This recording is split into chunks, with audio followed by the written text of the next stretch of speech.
오늘 말씀의 제목은 기도의 문을 두드리라. 함께 은혜 받길 원합니다. 네. 사랑하는 부모님들, 혹시 기도가 쉽다고 느껴지신 분 계신가요? 솔직히 말해봅시다. 우리는 모두가 기도가 중요한 걸 잘 압니다. 기도는 믿음의 숨이고 하나님의 대하이며 영원히 살아가는 생명줄입니다. 그런데 막상 기도하려면 바쁘죠, 피곤하죠, 마음이 자꾸 딴 데로 갑니다. 기도하다가 주님 오늘도 하다가 생각나는 게 갑자기 세탁기는 돌렸나? 이런 생각은 나신 적 없으세요? 그쵸, 저도 되게 많아요. 기도 중간에 갑자기 마침내 초대받지 않는 손님처럼 막 끼어듭니다, 잡생각이. 그래서 기도가 점점 짧아지고 나중에 미루게 됩니다. 그런데 놀랍게도 오늘 본문에서 예수님의 제자들도 이렇게 말합니다. 주여, 요한이 자기 제자들에게 가르친 것 같이 우리에게도 기도를 가르쳐 주옵소서. 이 제자들 예수님과 3년 동안 함께 지내며 죽은 자도 살린 걸 봤고 폭풍이 잠잠해지는 것도 다 봤습니다. 하늘의 말씀을 직접 들었습니다. 그런데 기도는 어려웠습니다. 그래서 예수님은 제자들에게 기도의 내용, 기도의 태도, 하나님이 마음을 직접 가르쳐 주셨습니다. 오늘 우리는 그 가르침과 함께 배우려고 합니다.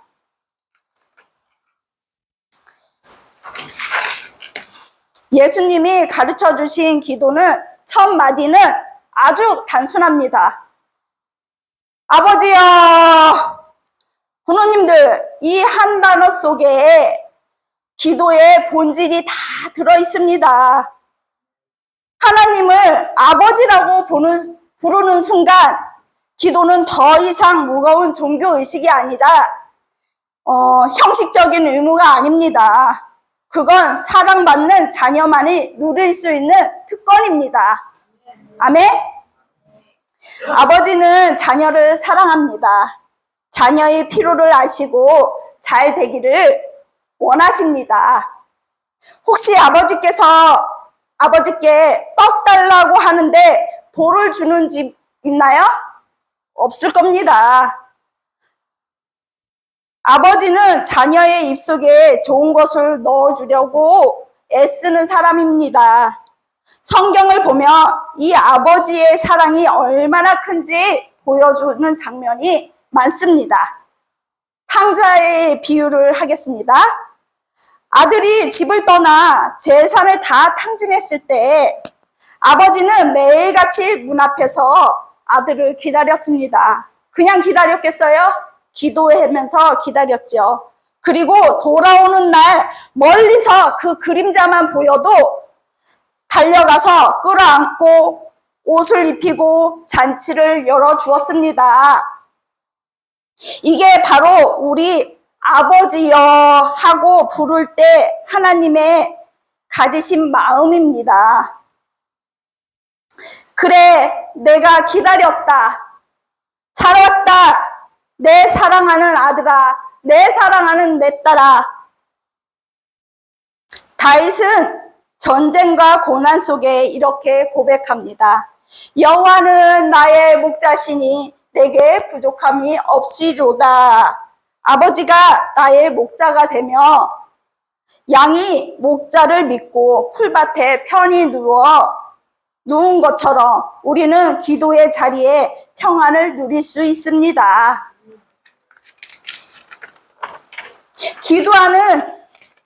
기도는 절대 문학상을 받는 연설이 아닙니다.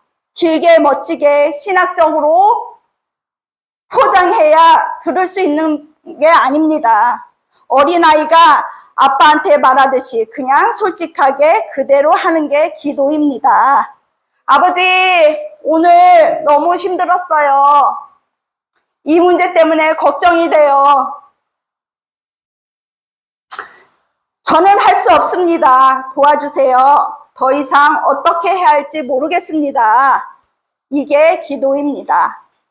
성경에도 이렇게 단순하게 솔직히 기도를 하나님께 기뻐하셨습니다. 시스기야 왕이 아수르의 위협을 받았을 때 그는 화려한 연설 대신 그 편지를 하나님 앞에서 펴놓고 울면서 기도했습니다.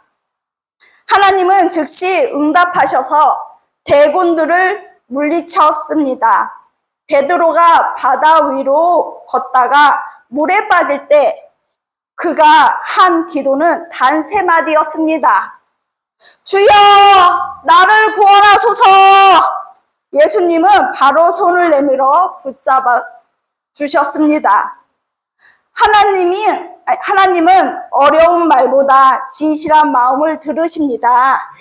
예수님은 이렇게 말씀하셨습니다. 아버지여, 이름이 거룩히 여김을 받으시오며 나라가 임하옵시며. 여기에는 놀라운 원리가 있습니다. 기도는 하나님의 이름, 하나님의 나라, 하나님의 뜻 먼저 구하고 그 다음에 우리의 필요, 용서, 보호 구하도록 되어 있습니다. 왜 이 순서가 중요할까요? 그것은 기도의 방향, 내 문제 중심에서 하나님의 중심으로 바꿔주시기 때문입니다. 우리의 시선이 하나님께 먼저 고정되며 기도하면서 마음을 열어집니다. 문제의 크기보다 하나님의 크기가 먼저 보이기 시작합니다. 성경 속 인물도 이런 기도의 순서를 지켰습니다. 솔로몬 왕이 되었을 때 그는 부나 장수나 원수의 목숨을 구하지 않았습니다. 대신 백성을 잘 다스릴 수 있는 지혜를 구했습니다. 하나님은 그 지혜뿐 아니라 부와 영까지 더해 주셨습니다. 예수님은 겟세마네 동산에서 내 원대로 마옵시고 아버지의 원대로 하옵소서라고 기도하셨습니다. 하나님의 뜻은 우선 이었기에 십자가를 통해 인류를 구원해서 완성되었습니다. 결국 우리가 아버지여로 시작하면 그 순간 기도는 나 중심에서 하나님 중심으로 바꾸고 그 순간도 우리의 마음과 상황이 변하기 시작합니다. 예수님은 기도의 태도를 가르쳐 주실 때 단순히 기도하라고 말하지 않으셨습니다. 어떤 마음으로, 어떻게 끈기로, 어떤 태도로 기도해야 하는지 한 장면씩 눈앞에 그려지는 이야기를 들려주셨습니다. 한 사람이 밤중에 친구 집에 찾아갔습니다.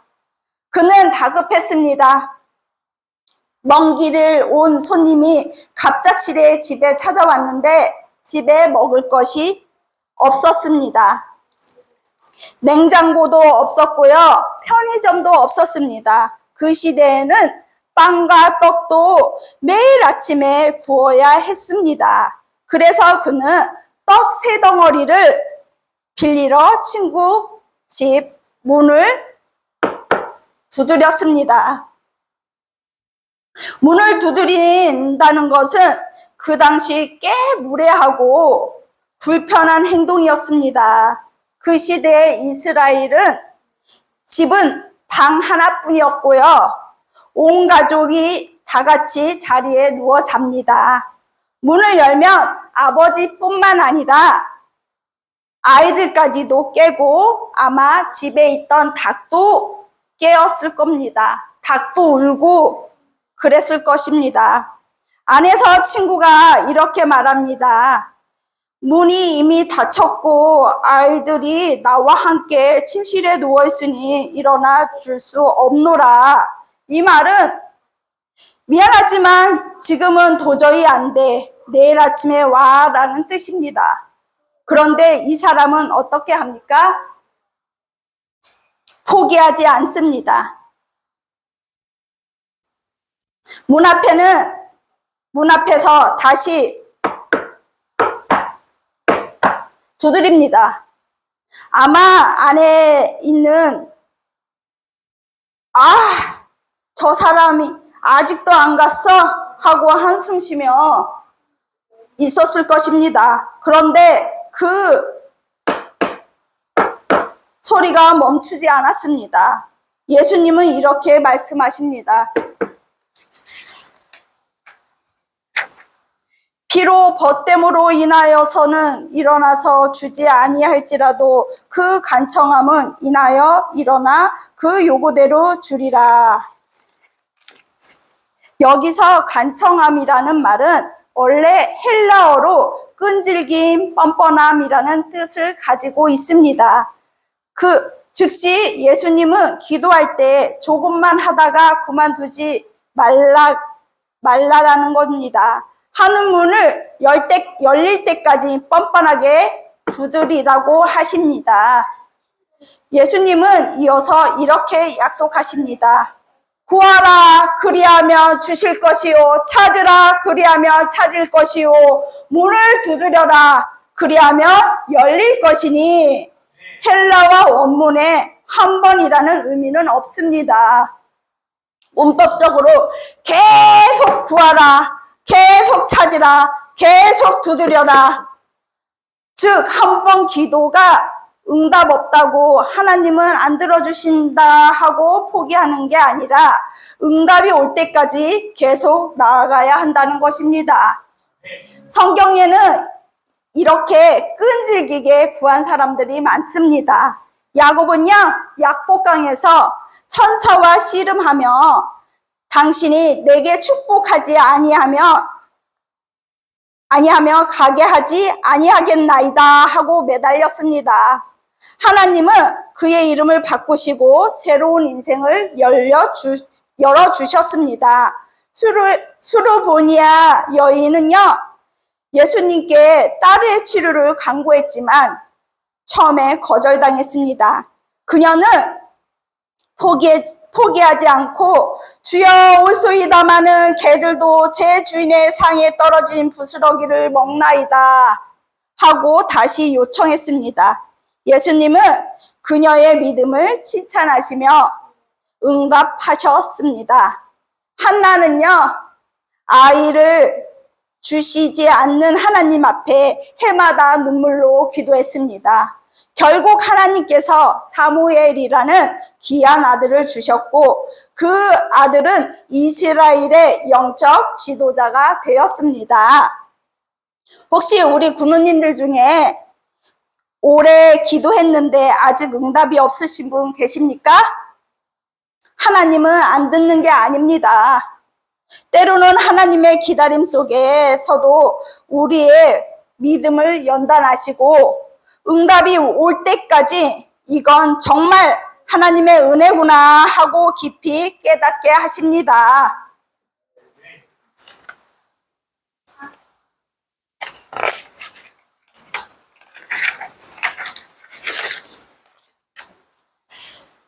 제가 아는 군우님이 계시는데요. 20년 동안 남편을 구원해달라고 기도했습니다. 20년이 짧은 시간은 아니지만 그분은 때로는 지치고 포기하고 싶었지만 하나님께 저는 그만둘 수 없습니다. 이 영혼을 포기할 수는 없습니다 하고 울면서 기도했습니다. 그리고 마침내 남편이 예수님을 영접했습니다. 그분이 하시는 말씀이 아직도 잊혀지지 않습니다. 하나님은 절대 늦지 않으셨어요. 하나님의 기다리는 건 제 남편이 아니라 바로 저예요.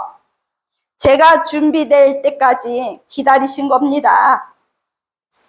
군우님들을 하나님은 우리가 기도할 때 끈질김을 믿음으로 보십니다. 세상의 뻔뻔함이 민폐지만 하나님 앞에서 거룩한 뻔뻔함이 됩시다.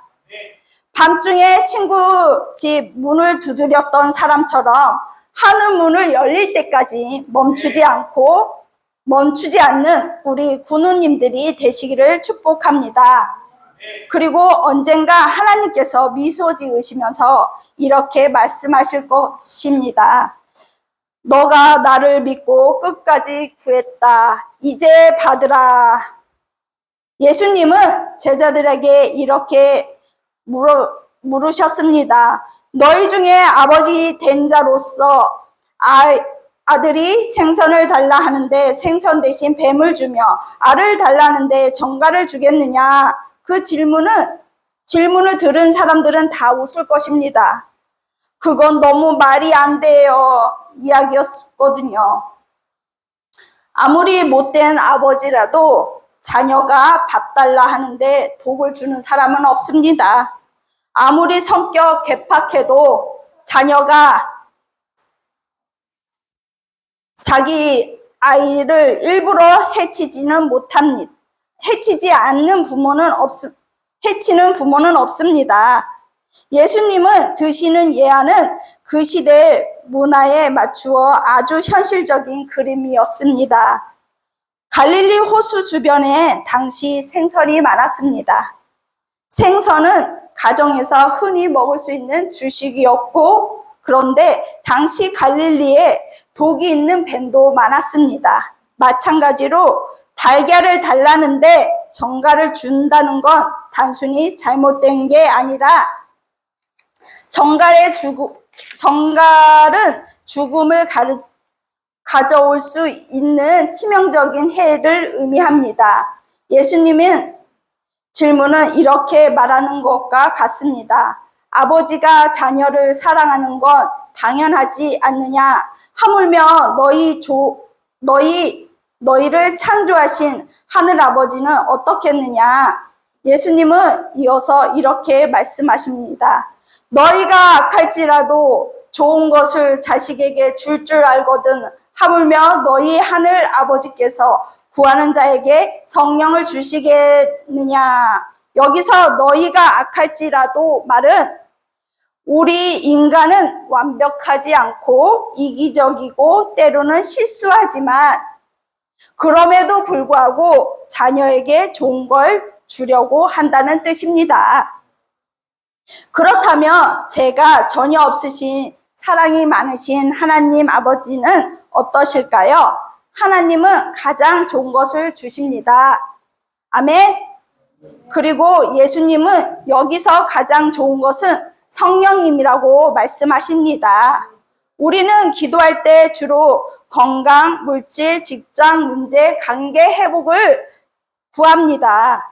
그것들은 우리의 삶에 꼭 필요한 것들입니다. 그것이 바로 성령님입니다. 왜냐하면 성령님은 우리 안에 계시며 병든 몸을 치유될 수 있는 믿음이 생기고 물질이 부족해도 편안을 누릴 수 있고 앞이 안 보여도 하나님의 인도하심에 따라 갈 수 있기 때문입니다. 성령님은 단순히 위로자가 아니라 우리 삶 전체 전 구역을 관여하시는 분이십니다. 힘들 때 위로해 주시는 분, 길이 막힐 때 인도해 주시는 분, 연약할 때 능력을 주시는 분, 우리가 기도할 힘조차 없을 때 우리를 대신하여 간구하시는 분입니다. 그래서 기도의 응답은 늦어져도 성령님이 우리 안에 계신다면 우리는 이미 최고의 응답을 받은 것입니다. 성경을 보며 우리 하나님께서는 언제나 최고의 것을 주십니다. 아브라함에게는 단순히 땅의 소유가 아니라 이삭이라는 약속의 아들을 주셨어요. 모세에게는 단순히 지도력보다 하나님과 얼굴을 맞대고 대화하는 영광을 주셨어요. 제자들에게는 재물이나 권력이 아니라 오순절의 성령의 충만을 주셨습니다. 사랑하는 부모님들, 아이가 사탕을 달라고 하며 부모는 줄 수 있습니다. 하지만 만약 아이가 사탕만 먹으려 하며 건강에 해로울 것을 안다면 부모는 눈앞에서 달콤한 대신 몸에 좋은 것을 줍니다. 아이 입장에서는 왜 안 주지? 하고 서운할 수도 있지만 그건 사랑이 없어서가 아니라 더 좋은 것을 주기 위해서입니다. 하나님도 마찬가지입니다. 우리가 구하는 것보다 더 좋은 것을, 더 영원한 것을 주시기 위해 때로는 우리의 기도를 다른 방식으로 응답하십니다. 한 성도님의 간증인데요. 사업이 무너져 가고 하루아침에 가진 것을 잃었습니다. 그는 매일 하나님께 사업을 회복해달라고 기도했습니다. 하나님은 그 기도를 즉시 들어주지 않으셨습니다. 대신 그 과정에서 그는 말씀을 깊이 읽게 되었고 하나님과의 관계가 세워지고 성령님의 음성을 듣는 삶을 배우게 되었습니다. 이분의 고백은 이분이 이렇게 고백합니다. 사업이 회복되는 게 응답인 줄 알았는데 사실은 하나님이 저를 회복시킨 게 응답입니다. 했습니다. 부교님, 음악 좀 주세요. 감사합니다. 사랑하는 부모님들, 하나님께서는 우리를 사랑하시기 때문에 우리가 구하는 것보다 더 좋은 것을 주십니다. 때로는 그 좋은 것이 즉시 눈에 보이지 않을 수 있습니다. 하지만 그분이 주시는 성령님은 세상의 어떤 것과도 바꿀 수 없는 최고의 선물입니다. 하나님은 오늘도 우리 군인들에게 이렇게 말씀하십니다.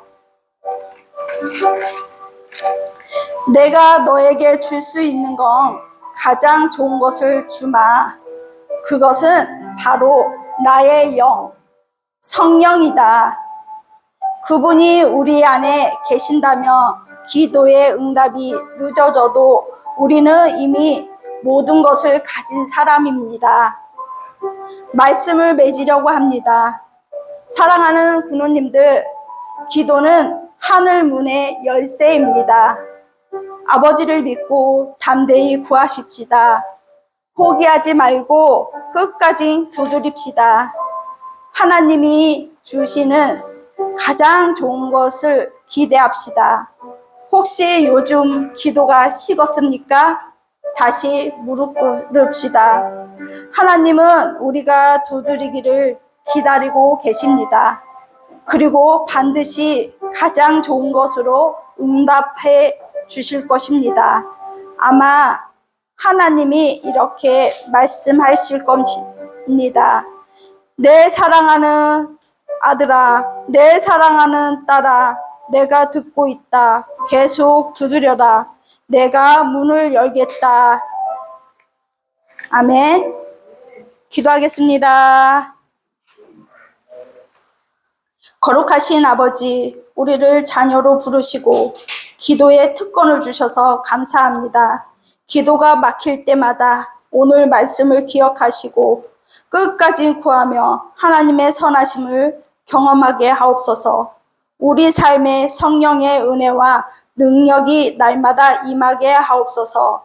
예수님의 이름으로 기도드립니다. 아멘. 주기도문 하시겠습니다.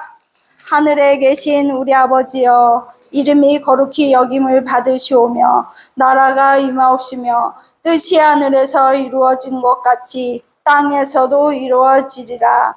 오늘날 우리에게 일용할 양식을 주시옵고 우리가 우리에게 죄진 자를 사하여 준 것 같이 우리 죄를 사하여 주시옵고 우리를 시험에 들게 하지 마옵소서. 다만 악에서 구하옵소서. 나라와 권세와 영광이 아버지께 영원히 쌓옵나이다. 아멘. 예배를 마치겠습니다. 감사합니다. 감사합니다.